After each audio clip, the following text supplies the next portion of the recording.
Before we get to the lottery odds for tonight, let's take a look back at the rebuild so far, where the Senators have finished since the Eastern Conference Final, Game 7, double overtime, 2018. Of course, they dropped 2 spots. They finished 30th place out of 31. So I put in brackets second because, of course, in 2021, they added an extra team. So I wanted to put where they had their odds for the first overall pick, and they decided to keep that pick. Pilsy, hindsight 2020, now 5 years later, certainly seems like the right play to pick Brady Tkachuk. Yeah, I think everyone that, myself included, that was devastated they didn't pick Philip Zadina on draft night.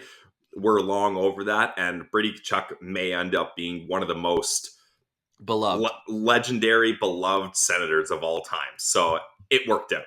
And this is nothing to take away from Bowen Byram. I know he's been suffering a lot of concussion issues, and we wish him the best of health. And he was a stallion for Team Canada at the World Juniors. But my thought process at the time, Pilsy, was you're already second last, right? You moved to 4. You moved down 2 spots.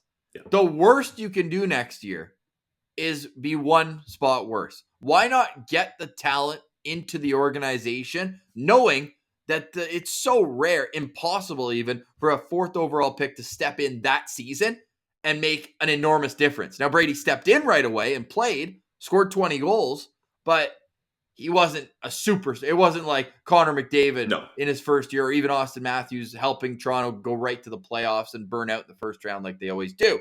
That to say, huge move there, because the next season was Ottawa's, well, I guess tied for their second worst, because in 2020, if they don't have the Sharks pick, we're probably smashing and calling the league office and saying, yo, you guys have to change the draft lottery format.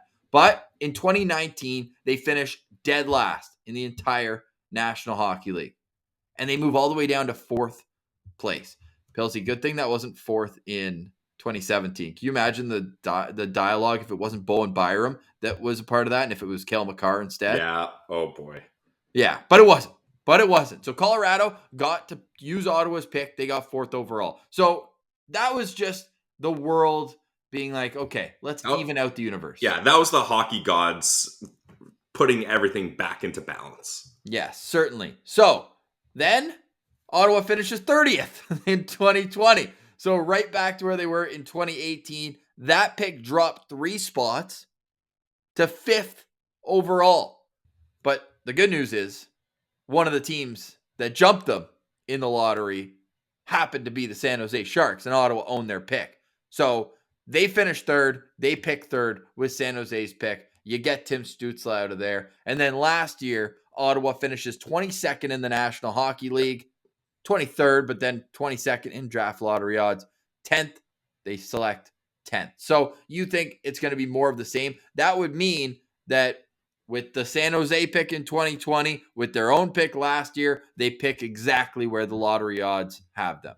Yeah, I think that will be how it goes, Ross. And I think I would implore everyone to go read Ian Mendes' article about the draft lottery, because there are so many things that have changed, and there's so many rules that I've forgotten, have switched, and the percentages and odds and everything. And he lays it out perfectly. Shocker.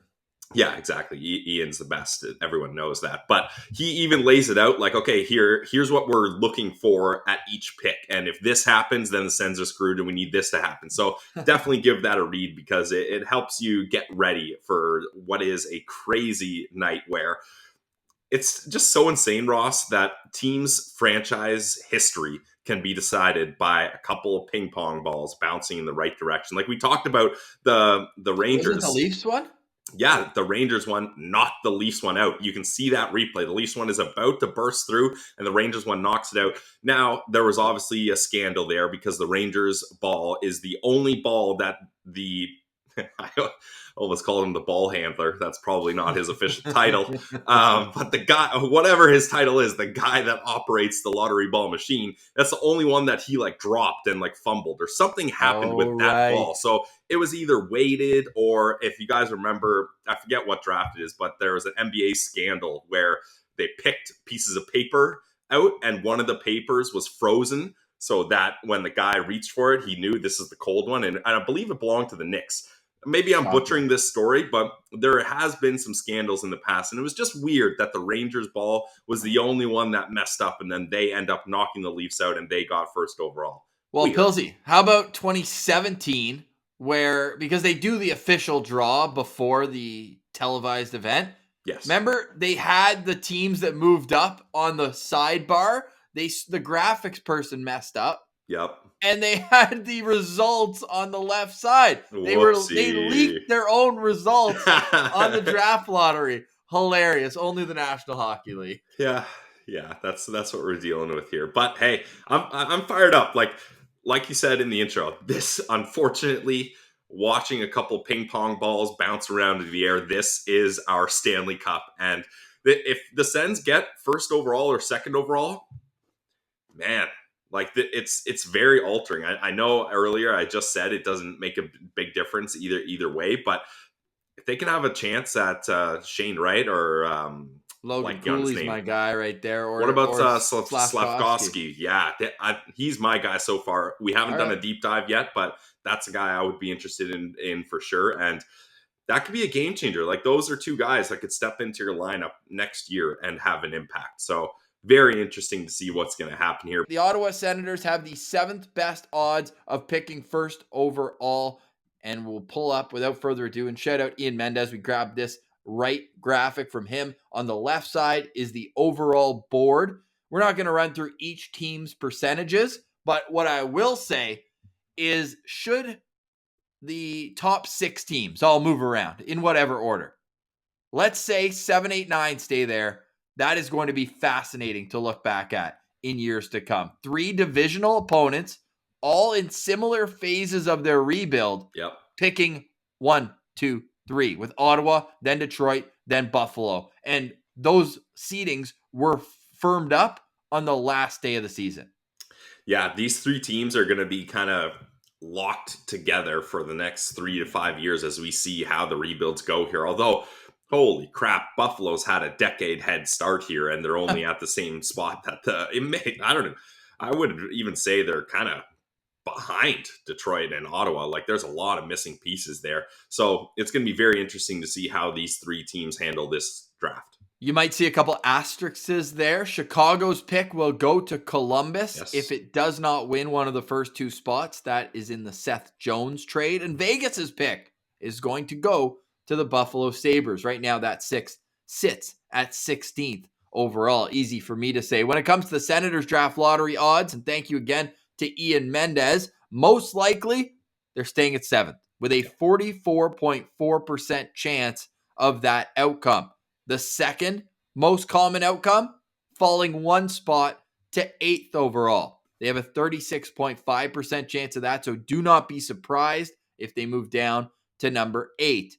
Then you're looking at some happy odds, a real nice odd to get to number 2, 6.9% chance of getting the second spot, and a 6.5% chance of drafting first overall. So, Pilsy, when you put it at a 13.4% chance to win the lottery, either first or second, that's a little more promising. Yeah, there we go. That's digestible. You got the same odds as the Arizona Coyotes, basically. So there you go.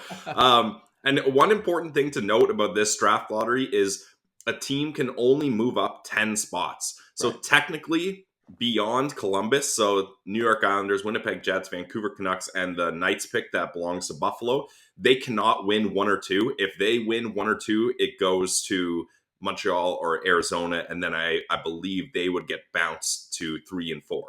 Yes. So that means Montreal actually has a better than 18.5% chance to win first overall. If any of those teams 11 and down. This is beyond where my brain can work mathematically, but that seems to make sense. Yeah, and just to finish it off, they have a 5.6% chance of drafting 9th. Worst case scenario, especially when you look at the history of who the Sens have drafted. No defenseman at 9th. No defenseman. They've done it twice. Brian Lee in 2005 out of the University of North Dakota, and Jared Cowan in 2009. His jersey collecting dust in your closet, Pilsy. Yes. Yeah. That is my beatered and battered jersey where I don't care what happens to that thing.